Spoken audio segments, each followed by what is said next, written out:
2026ರ ಸೀಸನ್ನಲ್ಲಿ 10 ಪಂದ್ಯಗಳನ್ನು ಆಡಿರುವಂತ ಮುಂಬೈ ಇಂಡಿಯನ್ಸ್ ತಂಡ ಕೇವಲ 3 ಪಂದ್ಯಗಳನ್ನು ಮಾತ್ರ ಗೆದ್ದಿದೆ.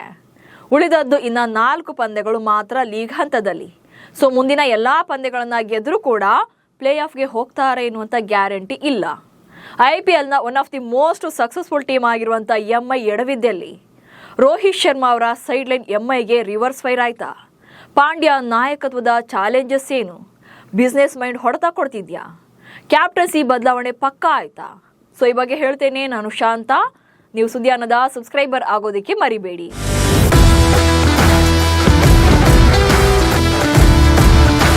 ಮುಂಬೈ ಇಂಡಿಯನ್ಸ್ IPLನಲ್ಲಿ 5 ಬಾರಿ ಚಾಂಪಿಯನ್ ಪಟ್ಟಕ್ಕೇರಿದ ಮೊದಲ ತಂಡ ಅಂಡ್ 5 ಕಪ್ಗಳನ್ನು ಗೆಲ್ಲಿಸಿಕೊಟ್ಟ ಯಶಸ್ವಿ ನಾಯಕ hit man Rohit Sharma.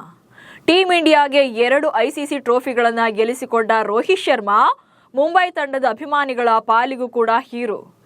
RCBಯಲ್ಲಿ Virat Kohli, CSKಯಲ್ಲಿ MS Dhoni ಹೇಗೋ ಮುಂಬೈ ತಂಡ ಅಂತ ಬಂದಾಗ ರೋಹಿತ್ ಕೂಡ ಹಾಗೆ.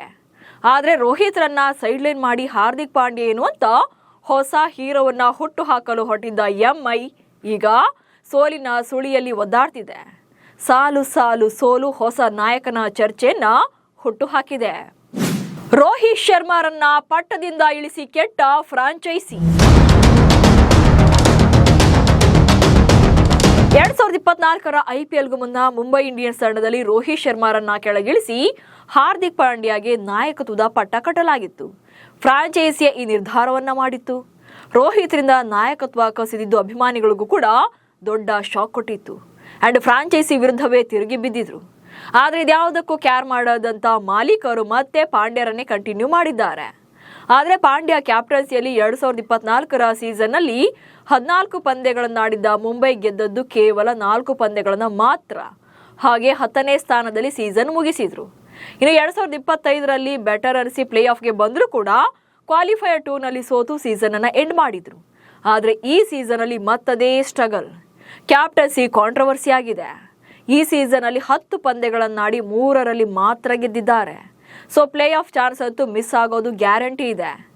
ಅಷ್ಟಕ್ಕೂ ಇಲ್ಲಿ MI ತಂಡ ಸೋಲುತ್ತೋ ಗೆಲ್ಲುತ್ತೋ ಮ್ಯಾಟ್ರ್ ಅಲ್ಲ ಅಲ್ಲಿ. ಆದರೆ ರೋಹಿತ್ ಶರ್ಮಾರನ್ನ ತಂಡದಲ್ಲಿ ನಡೆಸಿಕೊಳ್ತಾ ಇರುವಂತ ರೀತಿಯೇ ಅಭಿಮಾನಿಗಳ ಆಕ್ರೋಶಕ್ಕೆ ಕಾರಣವಾಗಿದೆ. ಸೊ ಯಾಕೆ ಅನ್ನೋದನ್ನ ಹೇಳ್ತಾ ಹೋಗ್ತೇನೆ ನೋಡಿ. ಅಂದ್ರೆ ಮುಂಬೈ ತಂಡದ ಪಾಲಿಗೆ ರೋಹಿತ್ ಶರ್ಮಾ ಎಷ್ಟು ಮುಖ್ಯ ಅನ್ನೋದು. ರೋಹಿತ್ ಶರ್ಮಾಗೆ ಹೆಚ್ಚು ಫ್ಯಾನ್ ಬೇಸ್ ಇದೆ. ಜೊತೆಗೆ ರೋಹಿತ್ ಆಟ ಆಡುವಾಗ ಅಥವಾ ಮೈದಾನದಲ್ಲಿ ಕಂಡಾಗ ಘೋಷಣೆಗಳನ್ನ ನೀವೆಲ್ಲ ಕೇಳೇ ಇರ್ತೀರಿ. ಎಸ್, ಇಲ್ಲಿ ಲಕ್ನೋ ವಿರುದ್ಧದ ಪಂದ್ಯಕ್ಕೂ ಮುನ್ನ ರೋಹಿತ್ ಶರ್ಮಾ 5 ಪಂದ್ಯಗಳಲ್ಲಿ ಆಡಿರಲಿಲ್ಲ. ಸೊ ಅವರು ಪ್ಲೇಯಿಂಗ್ 11ನಿಂದ ಹೊರಗಿದ್ರು. ಅದಕ್ಕೆ ಕಾರಣ ಇಂಜುರಿ ಅಂತೇಳಿ ಹೇಳಲಾಗಿತ್ತು. ಆದರೆ ಯಾವಾಗ ಲಕ್ನೋ ವಿರುದ್ಧದ ಪಂದ್ಯದಲ್ಲಿ ರೋಹಿತ್ ಶರ್ಮಾ ಬ್ಯಾಟಿಂಗ್ಗೆ ಬರ್ತಾರೆ ಅಂತೇಳಿ ಟಾಸ್ ಟೈಮಲ್ಲಿ ಸೂರ್ಯಕುಮಾರ್ ಯಾದವ್ ಹೇಳಿದ್ರು, ಆಗಲೇ ಇಡೀ ಸ್ಟೇಡಿಯಂ ರೋಹಿತ್ರನ್ನ ಕೂಗೋಕೆ ಶುರು ಮಾಡಿತ್ತು. ಅಂದರೆ ಅವರ ಹೆಸರಿನ ಜಪ ನಡೀತಾ ಇತ್ತು. ಅಂಡ್ ಬ್ಯಾಟಿಂಗ್ ಬಂದಾಗಲೂ ಕೂಡ ರೋಹಿತ್ ಎನ್ನುವಂಥ ಘೋಷಣೆಗಳೇ ಕೇಳ್ತಾ ಇತ್ತು. ಸೊ ಅಲ್ಲಿಗೆ ರೋಹಿತ್ ಶರ್ಮಾಗೆ ಮುಂಬೈ ಎಷ್ಟು ಇಂಪಾರ್ಟೆನ್ಸ್ ಅನ್ನ ಕೊಡ್ತಾ ಇದೆ ಅನ್ನೋದು ಇಲ್ಲಿ ಗೊತ್ತಾಗುತ್ತೆ. ಅದರಲ್ಲಿ ಅಭಿಮಾನಿಗಳು ಎಷ್ಟು ಆರಾಧನೆ ಮಾಡ್ತಾರೆ ಅನ್ನೋದು. ಅಂಡ್ ಮುಂಬೈ ಇಂಡಿಯನ್ಸ್ ಕ್ಯಾಪ್ಟನ್ ಆಗಿ 5 ಸಲ ಟ್ರೋಫಿಯನ್ನ ಗೆಲ್ಲಿಸಿಕೊಟ್ಟಂತ ನಾಯಕ ಅವರು. ಸೊ ಯಾವುದೇ ತಂಡದ ನಾಯಕ 5 ಟ್ರೋಫಿಯನ್ನ ಗೆಲ್ಲಿಸ್ಕೊಡ್ತಾರೆ ಅಂತಂದಾಗ ಅವರಿಗೆ ಎಷ್ಟು ಇಂಪಾರ್ಟೆನ್ಸ್ ಕೊಡಬೇಕು, ಎಷ್ಟು ಗೌರವ ಕೊಡಬೇಕು, ಎಷ್ಟು ರೆಸ್ಪೆಕ್ಟ್ ಮಾಡಬೇಕು ಅನ್ನೋದು ಎಲ್ರಿಗೂ ಕೂಡ ಗೊತ್ತಿದೆ. ಆದರೆ ಮುಂಬೈ ತಂಡ ಅವರ ವಿಚಾರದಲ್ಲಿ ಆ ರೀತಿಯಾಗಿ ನಡೆಸಿಕೊಳ್ಳಿಲ್ಲ. ಸೊ ಏಕಾಏಕಿ ಕ್ಯಾಪ್ಟನ್ಸಿಯಿಂದ ಕೆಳಗಿಳಿಸಿ ಅವಮಾನ ಮಾಡಿದಂಥ ಸಿಟ್ಟು ಅಭಿಮಾನಿಗಳಲ್ಲಿದೆ. ಎಸ್, ಅಲ್ಲೇನು ರೋಹಿತ್ ಶರ್ಮಾ ಅವರಾಗಿ ಅವರು ಕ್ಯಾಪ್ಟನ್ಸಿಯಿಂದ ಇಳಿದಿದ್ದಲ್ಲ. ಫ್ರಾಂಚೈಸಿಯ ಖುದ್ದು ಹಾರ್ದಿಕ್ ಪಾಂಡ್ಯರನ್ನ ಕರ್ಕೊಂಡು ಬಂದು ರೋಹಿತ್ ಶರ್ಮಾರನ್ನ ನಾಯಕತ್ವದಿಂದ ಇಳಿಸಿದ್ದು. ಸೊ ಇದು ಕೂಡ ಸಿಟ್ಟಿದೆ.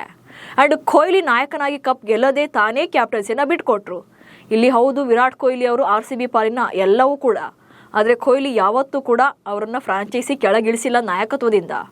ಕಪ್ ಗೆಲ್ಲಲಿಲ್ಲ ಎನ್ನುವಂಥ ಬೇಸರದಲ್ಲಿ ಅವರೇ ತಮ್ಮ ನಾಯಕತ್ವವನ್ನು ತ್ಯಾಗ ಮಾಡಿರುವಂಥದ್ದು. ಸೊ ಇಲ್ಲಿ ಡಿಫ್ರೆನ್ಸಸ್ ಇದೆ.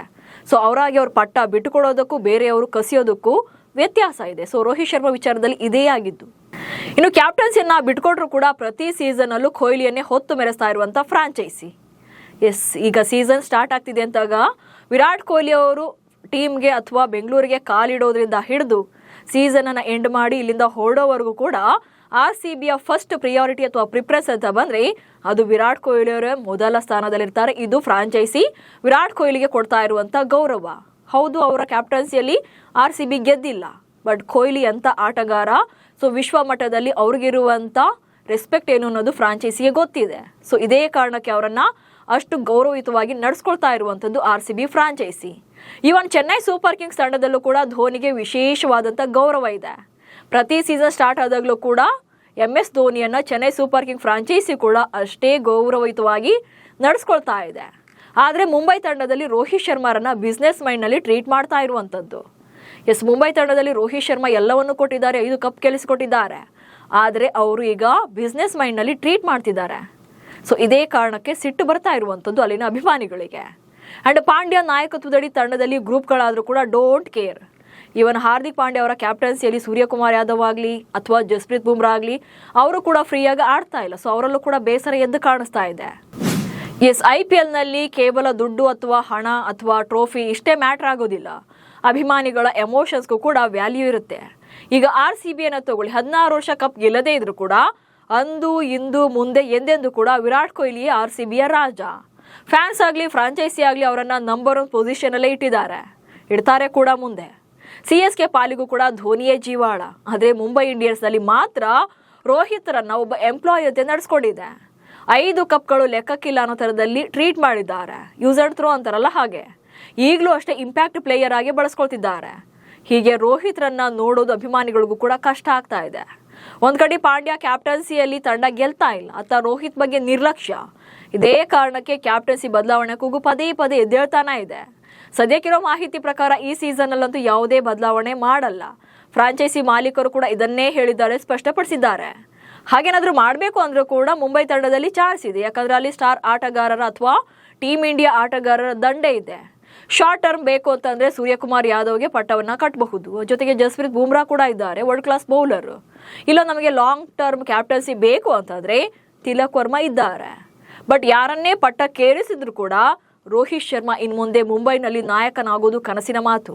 ಅಟ್ಲೀಸ್ಟ್ ಅವರು ಆಡೋವರ್ಗಾದ್ರೂ ಕೂಡ ಅವರನ್ನೇ ಕಂಟಿನ್ಯೂ ಮಾಡಬಹುದಿತ್ತು. ಈ ಸೀಸನ್ ಅಲ್ಲಿ 10 ಪಂದ್ಯಗಳನ್ನಾಡಿ 3ರಲ್ಲಿ ಮಾತ್ರ ಗೆದ್ದಿದ್ದಾರೆ. ಸೊ ಪ್ಲೇ ಆಫ್ ಚಾನ್ಸ್ ಅಂತೂ ಮಿಸ್ ಆಗೋದು ಗ್ಯಾರಂಟಿ ಇದೆ. ಅಷ್ಟಕ್ಕೂ ಇಲ್ಲಿ MI ತಂಡ ಸೋಲುತ್ತೋ ಗೆಲ್ಲುತ್ತೋ ಮ್ಯಾಟ್ರ್ ಅಲ್ಲ ಅಲ್ಲಿ. ಆದರೆ ರೋಹಿತ್ ಶರ್ಮಾರನ್ನ ತಂಡದಲ್ಲಿ ನಡೆಸಿಕೊಳ್ತಾ ಇರುವಂತ ರೀತಿಯೇ ಅಭಿಮಾನಿಗಳ ಆಕ್ರೋಶಕ್ಕೆ ಕಾರಣವಾಗಿದೆ. ಹಾಗಂತ ಇಲ್ಲಿ ಹಾರ್ದಿಕ್ ಪಾಂಡ್ಯ ಕ್ಯಾಪ್ಟನ್ಸಿ ಬಗ್ಗೆ ಆಗಲಿ ಅಥವಾ ಅವರ ಆಟದ ಬಗ್ಗೆ ಆಗಲಿ ಯಾವ ತಕರಾರು ಇಲ್ಲ. ಪಾಂಡ್ಯ ನಿಜಕ್ಕೂ ಅದ್ಭುತ ಆಲ್ರೌಂಡರ್. ಆದರೆ ಫ್ರಾಂಚೈಸಿ ರೋಹಿತ್ ಶರ್ಮಾರನ್ನ ನಡೆಸಿಕೊಂಡಂತ ರೀತಿಯಷ್ಟೇ ಅಭಿಮಾನಿಗಳ ಸಿಟ್ಟಿಗೆ ಕಾರಣ. ಬಟ್ ಈ ವಿಚಾರದಲ್ಲಿ ರಾಯಲ್ ಚಾಲೆಂಜರ್ಸ್ ಬೆಂಗಳೂರು ಹಾಗೆ ಚೆನ್ನೈ ಸೂಪರ್ ಕಿಂಗ್ಸ್ ಫ್ರಾಂಚೈಸಿಗಳು ನಿಜಕ್ಕೂ ಗ್ರೇಟ್. ನಮಸ್ಕಾರ.